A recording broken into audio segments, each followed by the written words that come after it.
Hi hello guys അസ്സാം വലൈക്കും. അപ്പോൾ എല്ലാവരും സുഖമായിട്ടിരിക്കുന്നു എന്ന് വിചാരിക്കുന്നു. അപ്പോൾ ഞങ്ങളിന്ന് വന്നിട്ടുള്ളത് ചെയ്യാനായിട്ട് ദുബായിലെ ചിൽഡ്രൻസ് പാർക്കിലേക്കാണ്. അപ്പോൾ നമുക്ക് അവിടുത്തെ വിശേഷങ്ങളൊക്കെ ജസ്റ്റ് കാണാം.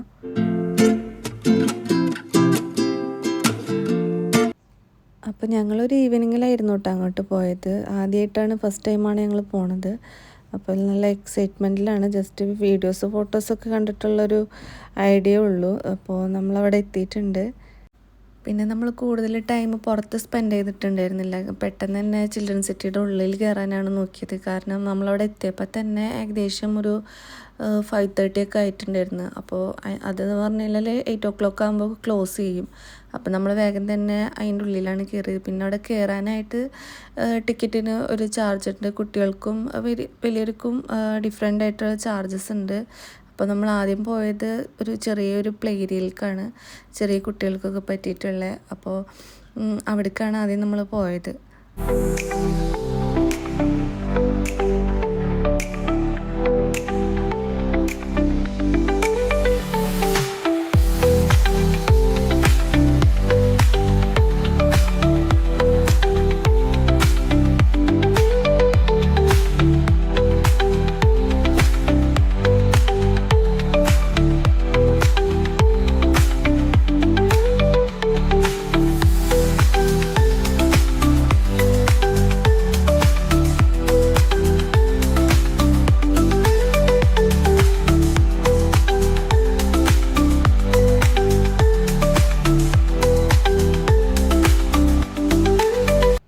അങ്ങനെ നമ്മൾ കുറച്ച് നേരം കഴിഞ്ഞപ്പോൾ അവിടുന്ന് ഇറങ്ങി.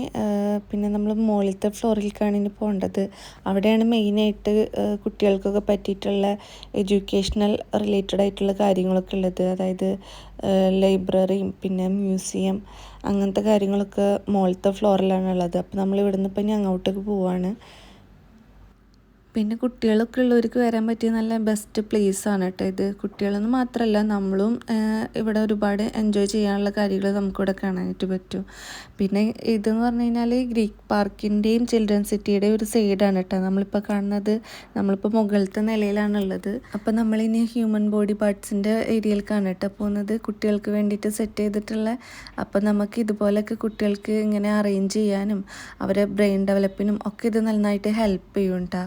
ഇത് കാണുമ്പോൾ തന്നെ അവർക്ക് നമുക്ക് പറഞ്ഞ് മനസ്സിലാക്കി കൊടുക്കാനൊക്കെ എളുപ്പമാണ്. ഇപ്പോൾ ഈ ചെറിയ കുട്ടികളൊക്കെ ആണെങ്കിൽ പോലും നമുക്ക് പറഞ്ഞാൽ അവർക്കത് പെട്ടെന്ന് ക്യാച്ച് ചെയ്യാൻ പറ്റുന്ന രീതിക്ക് അവരത് സെറ്റ് ചെയ്ത് വെച്ചിട്ടുണ്ട്. പിന്നെ അതുപോലെ തന്നെ കുട്ടികൾക്ക് കൊടുക്കേണ്ട ഫുഡിൻ്റെ, മീൽസിൻ്റെ ഡീറ്റെയിൽസും കാര്യങ്ങളും എല്ലാം അവരിവിടെ ഡിസ്ക്രിപ്ഷൻ ചെയ്ത് വെച്ചിട്ടുണ്ട്. അതുപോലെ അവരൊരു പ്ലേറ്റിൽ ഇങ്ങനെ എല്ലാം അറേഞ്ച് ചെയ്ത് ഇങ്ങനെ ഇതുപോലെ സെറ്റാക്കി വെച്ചിട്ടുണ്ട്. എന്തൊക്കെയാണ് കുട്ടികൾക്ക് കൊടുക്കേണ്ടത്, അവർക്ക് എന്തൊക്കെയാണ് ആവശ്യം എന്നുള്ളതൊക്കെ അവരിങ്ങനെ സെറ്റ് ചെയ്ത് വെച്ചിട്ടുണ്ട് കേട്ടോ. പിന്നെ മോർണിംഗ് 9 AM to 8 PM ആണ് കേട്ടോ നമുക്ക് ഇതിൻ്റെ ഉള്ളിൽ കയറാനായിട്ടുള്ള ടൈം അവർ തന്നിട്ടുള്ളത്.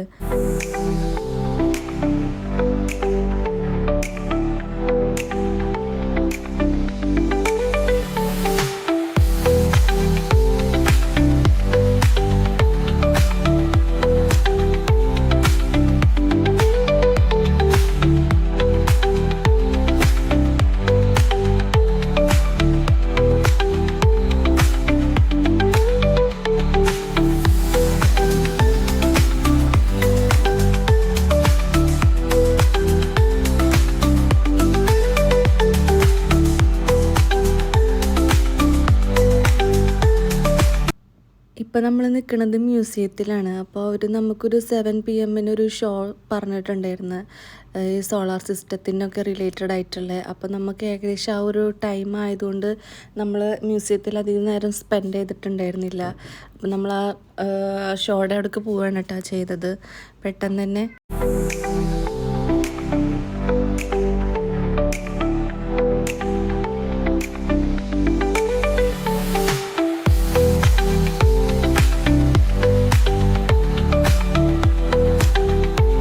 Seen on a much grander scale, organized into galaxies of many shapes and sizes.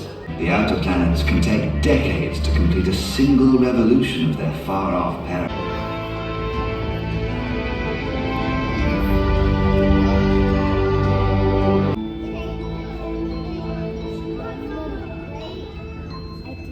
അങ്ങനെ അങ്ങനെ ഷോ കണ്ടു കഴിഞ്ഞപ്പോൾ നമ്മൾ ഇറങ്ങേണ്ട ടൈം ആയിട്ടുണ്ടായിരുന്നു കേട്ടോ. ഇവിടെ 8 PM ആയിട്ടുണ്ടായിരുന്നു. അപ്പോൾ ഇത്രേ ഉള്ളൂ നമ്മൾ ഇന്നത്തെ വീഡിയോ. അപ്പോൾ ആരെങ്കിലും നമ്മളെ ചാനൽ സബ്സ്ക്രൈബ് ചെയ്യാത്തുണ്ടെങ്കിൽ സബ്സ്ക്രൈബ് ചെയ്യുക. അടുത്ത വീഡിയോ ആയിട്ട് വരണമായിരിക്കും. ബൈ.